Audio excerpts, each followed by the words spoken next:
శంబల నగరం అది ఎక్కడ ఉంది? కల్కి అవతారం అక్కడే జన్మించిందా? ఈ అద్భుత లోకం వెనుక ఒక అంతుచిక్కని మిస్టరీ అయితే ఉంది.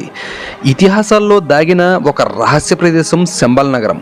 ఇప్పటికీ ఉనికిలో ఉన్న ఈ నగరంలో ఇప్పటి వరకు కొందరే ప్రవేశించారు. మన దేశానికి ఎగున ఉన్న ఈ నగరంపై హిట్లర్ కూడా కన్నేశాడు. కానీ కనిపెట్టలేక తోక ముడిచాడు.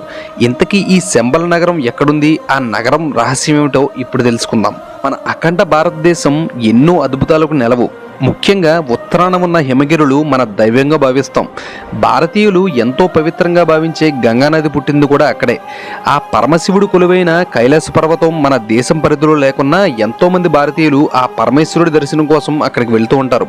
అయితే అక్కడ కేవలం కైలాస పర్వతమే కాదు, కంటికి కనిపించని ఒక రహస్య నగరం కూడా ఉంది. అదే శంబల నగరం. విష్ణు పురాణాలను చదివిన వారికి ఈ ప్రాంతం గురించి ప్రత్యేకంగా చెప్పక్కర్లేదు. Wait for part 2 and do subscribe my channel.